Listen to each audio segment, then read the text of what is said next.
Hello and welcome to North Country Matters. My name is Donna Seymour. I'm a member of the St. Lawrence County League of Women Voters, one of the civic partners for our show. Today, my guest is Kathleen Stein, president of the League of Women Voters of St. Lawrence County, and we're going to talk to you today about what to expect in the 2024 election and what will be on your ballot. Kathy, welcome back to North Country Matters. Today's Thanks. conversation, oh, excuse me. Today's conversation will, we hope, help voters be prepared so that they'll understand what they'll be seeing on their ballot. There are a number of things to be aware of as the voters head to the polls this year. But as always, the League of Women Voters has the tools and the information they need, doesn't it? We sure do. Thanks for having me, Donna. And the League has got you covered when it comes to voting. There are a number of new laws that take effect this year that will help voters access their ballot. Yes, that's right. Governor Hochul signed some of those into law earlier this year. One of the most important ones was to give voters the ability to vote by mail this year. Kathy, how does voting by mail work, or how does voting by absentee ballot work? Because they're similar, but not exactly the same, are they? Not quite exactly the same. You can request an early vote by mail ballot, that's what they're calling it, or an absentee ballot if you are not able to vote in person, or if you don't want to vote in person. That's the difference with the vote by mail. You can request a ballot via the New York State Board of Elections website, and the web address is there for you. You can also get them from most post offices, libraries, town halls, and of course the County Board of Elections itself. The difference with the early vote by mail ballot is that you don't have to specify why you want to vote early, unlike the absentee ballot.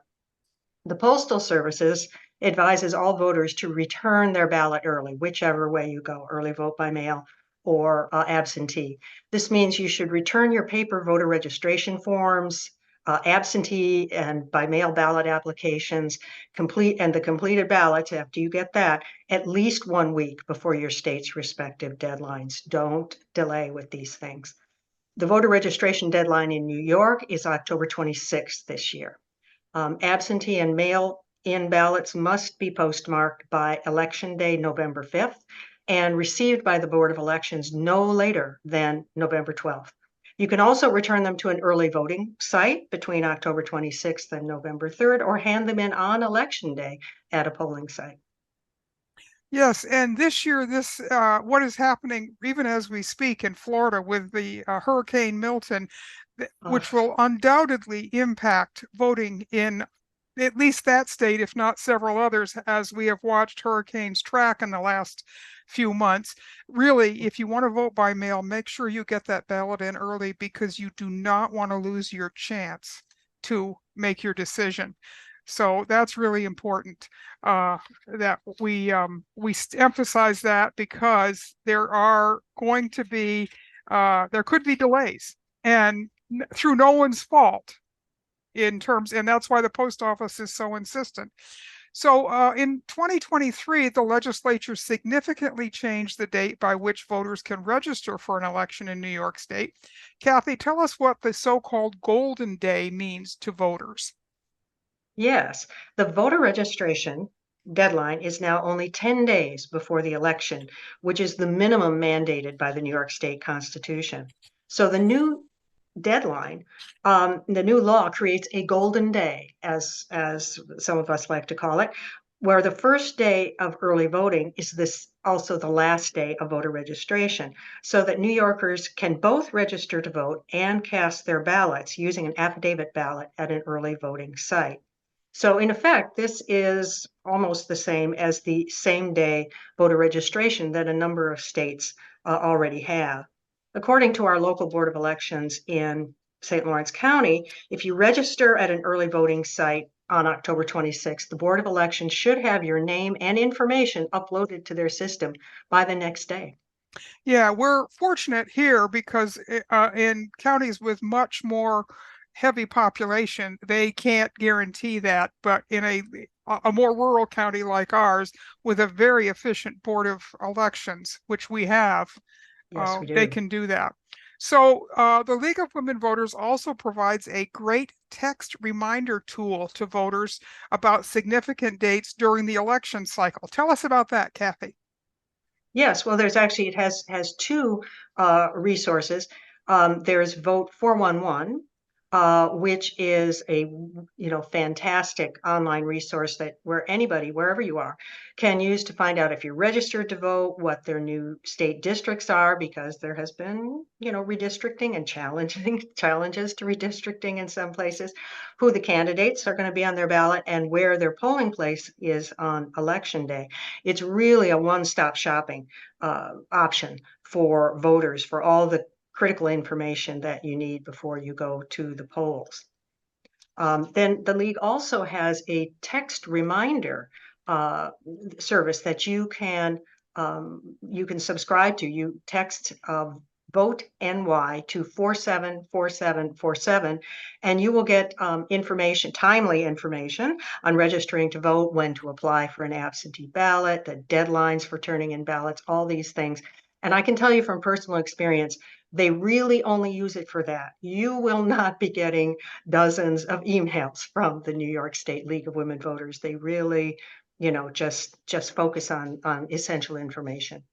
They do, and it's a great reminder for anybody because, as we all know, everybody gets busy, and the fall is a very busy time. So you don't want to miss an important date, and this is a great way to remember those dates. Kathy, let's also explain to voters which offices are up for election this fall. Yes, well, in case someone has been, I don't know, um, in a cave for a long time.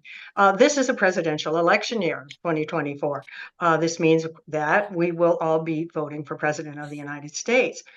Here in New York, at the federal level, we'll also be voting on one of our New York State Senate seats, and our U.S. House of Representatives are all up for reelection too.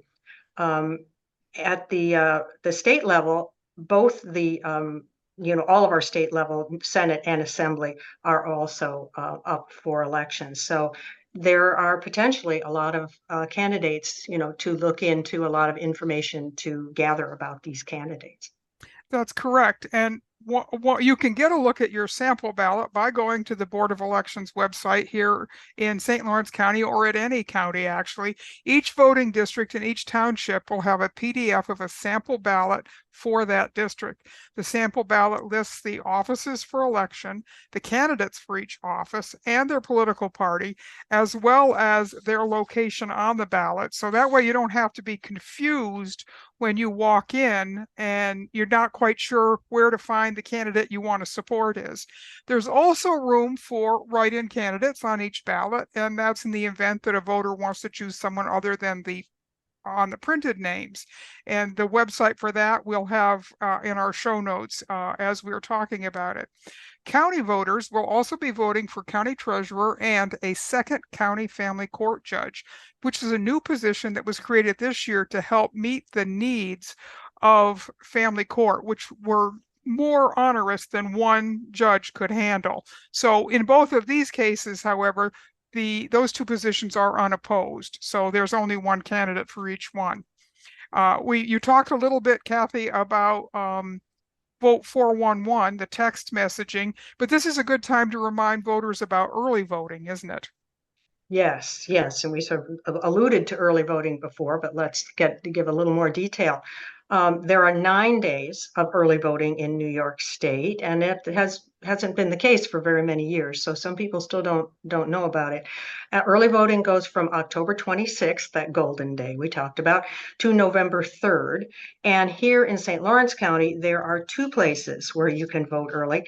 One is 42 Maple Street in Potsdam. It's the Clarkson building. It's next to the Kinney Drugs there on Maple Street. And also you can vote at the Dobisky Center in Ogdensburg. That's 100 Riverside Avenue. And both of these polling places are accessible to voters with physical disabilities. And remember, This is a change from a while ago too. If you cast a ballot during the early voting period or by absentee ballot, you will not be allowed to cast a ballot on election day. This is to help speed up the processing of absentee ballots and mail-in ballots. So remember that once you've made your decision, you've made your decision. That's right. And of course, you can always cast your ballot on election day at your regular polling place, which is going to be Tuesday, November 5th from 6 a.m. to 9 p.m. And Kathy, let's remember, folks, that in addition to the candidates for office on the front of their ballot, they're also going to want to turn their ballot over. What will they find there? Flip that thing over. Don't forget to flip the ballot. New Yorkers are being asked to vote on a statewide constitutional amendment this year that will add several additional civil rights protection to the state constitution. The current language of the state constitution protects against discrimination based on 4 factors: race, color, creed, or religion. The proposed amendment would expand that protection based on several new categories: ethnicity, disability, age, national origin, sex, including sexual orientation, gender identity or expression, pregnancy or pregnancy outcomes, including abortion or miscarriage, and reproductive health care and autonomy. And the latter categories include the choice of contraception and IVF. It's important to stress that this ballot proposal will not give anyone in New York additional rights or protections that don't already exist under state law. Nothing in New York, including state laws and regulations, would change if the amendment is approved by voters. And adding these rights to the state constitution will simply give an extra level of assurance that no New Yorker can be discriminated against by the government on these grounds. This is really, really important. And a lot of people have asked the question, why are there so many categories included in this amendment? And of course, the reason is that if you don't specify a category, then it's not protected. And this way, we've been able to broaden the protections because you don't want to have somebody be discriminated against because we didn't think far enough ahead about what might be an issue. So that's really important. Sadly, there's been a lot of mis and disinformation floating around about Ballot Prop 1. For example, some opponents fear that the amendment could allow children to play on sports teams that don't match their biologic sex, but that's an already protected right under New York state law. We have long protected against discrimination based on gender identity and expression as part of our human rights law. Some other opponents have claimed that the amendment would allow children to receive gender-affirming care, including surgery, without their parents' consent. This is another fallacy. The amendment would not grant children the ability to seek their own health care without the consent of their parents. This amendment will codify the state's current non-discrimination protections for transgendered people into the state constitution. Again, another group of people that we've seen be targeted in other states and by other state legislatures. Yes, and let's repeat one more time. Nothing in New York, including state laws and regulation, will change if the ballot proposal 1 is approved by voters. That's because each of the proposed protections already exists in state law. The amendment will do no more than incorporate them into the state constitution. And some, listeners may wonder why we need to pass this amendment, given that we keep emphasizing that it's already in the Constitution. We need Prop 1 because we're at a time, as Donna, has mentioned, when we have seen state governments and courts in other parts of the country roll back rights and curtail individual freedoms. Passing this amendment in New York would help ensure that all of us and the people we care about are protected from government discrimination at all points in our life. And that is really, really an important point because we have seen what happens in other places, and people in New York have been fortunate to live in a state where we've been very broad-minded. But politics is about electing people, and sometimes we elect people whose minds are not as broad as ours. So we need to make these protections, and putting them into the state constitution makes sense because it's not as easy to change the state constitution as it is a law, is it, Kathy?